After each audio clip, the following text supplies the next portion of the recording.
Hello guys, welcome to my channel. तो मैं आप लोगों को पॉलिटी पढ़ाने जा रही हूँ। पॉलिटी के कुछ टॉपिक्स मैंने पहले भी अपलोड कर चुका है कि कौन कौन सा इम्पॉर्टेंट चैप्टर है हमारे पॉलिटी के लिए, उसमें कौन कौन सा टॉपिक इम्पॉर्टेंट है। और पॉलिटी ऐसा एक टॉपिक होता है जो कि एक सब्जेक्ट कह सकते हैं आप, जो कि हर एक एग्ज़ाम में 2-3 मार्क्स तो लेकर ही जाता है, 2-3 क्वेश्चन। तो आज का हमारा टॉपिक है मेकिंग ऑफ इंडियन कॉन्स्टिट्यूशन। हमारा जो इंडियन कॉन्स्टिट्यूशन है वो कैसे बना है। तो हमारा कॉन्स्टिट्यूशन असेंबली इंडिया फॉर्म्ड हुआ है 1946 में। नेहरू रिपोर्ट 1928 में आया था, जो कि पहला मेजर अटेम्प्ट था इंडियंस के द्वारा कॉन्स्टिट्यूशन को ड्राफ्ट करने के लिए। और ये जो अटेम्प्ट था ना, और ये एक तरीका था, उसको ही स्वराज कॉन्स्टिट्यूशन कहेंगे, स्वराज कॉन्स्टिट्यूशन। 1934 में एम.एन. रॉय प्रपोज किए थे इस आइडिया को, बट उस टाइम पे इस चीज़ पे कुछ काम नहीं हो पाया, बस ध्यान में रखा गया था। फिर 1938 में Jawaharlal Nehru the constitution of India वो बनाए थे। जवाहरलाल नेहरू के द्वारा वो अच्छे से लागू किया गया, कॉन्स्टिट्यूशन ऑफ इंडिया उस टाइम पे बन गया। फिर फॉर्मेशन कैसे हुआ स्ट्रक्चर असेंबली का। तो 8 अगस्त 1940 को वाइसराय लॉर्ड लिनलिथगो, जो कि ब्रिटिश पार्लियामेंट के साइड से थे, वो एक अगस्त ऑफर पास करते हैं, वो दिए। फिर उस टाइम पे कुछ एक्शन तो नहीं हुआ, पर 1942 में सर स्टैफोर्ड क्रिप्स वो एक क्रिप्स मिशन को सेंड करते हैं, जिसमें कि INC मतलब इंडियन नेशनल कांग्रेस उस ऑफ़र को रिजेक्ट कर दिए। बट मुस्लिम लीग जो थे वो भी चाहते थे 2 ऑटोनोमस स्टेट, इसलिए वो भी मतलब एक तरह से वो भी नहीं चाहते थे, मतलब वो 2 ऑटोनोमस स्टेट चाहते थे, तो वो भी इस क्रिप्स मिशन से एग्री नहीं हुए।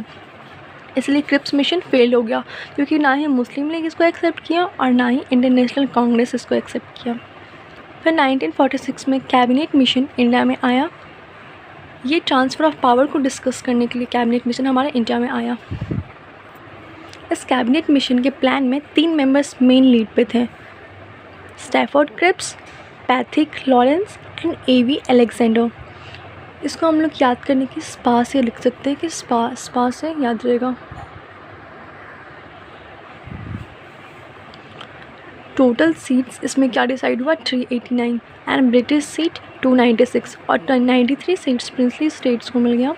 296 में 208 इंडियन नेशनल कांग्रेस को मिला और मुस्लिम लीग को 73।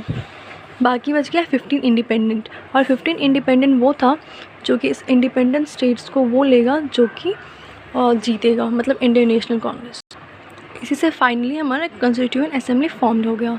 फिर कॉन्स्टिट्यूशन असेंबली बनने के बाद क्या हुआ, कॉन्स्टिट्यूएंट असेंबली बनने के बाद फर्स्ट मीटिंग आया। फर्स्ट मीटिंग 9 दिसंबर 1946 में, उसमें 211 मेंबर्स पार्टिसिपेट किए थे। और इसमें क्या हुआ था ना कि मोहम्मद अली जिन्ना और एक महात्मा गांधी वो लोग प्रेजेंट नहीं थे इसमें। सेकेंड मीटिंग 11 दिसंबर 1946 में हुआ, बस 2 दिन के बाद। इसमें राजेंद्र प्रसाद को एज अ प्रेसिडेंट रखा गया और H.C. मुखर्जी को वाइस प्रेसिडेंट और B.N. रॉय को कॉन्स्टिट्यूशनल एडवाइज़र रखा गया। दैन थर्ड मीटिंग कब हुआ है 13 दिसंबर 1946। इसमें ऑब्जेक्टिव रिजोल्यूशन जो कि पास किया गया जवाहरलाल नेहरू के द्वारा, और जहाँ पे फाइनली उन्होंने प्रीएम्बल ऑफ कॉन्स्टिट्यूशन दे दिया। अब हमारा ऑब्जेक्टिव रिजोल्यूशन कब अडॉप्ट हुआ है, तो वो 22 जनवरी 1947।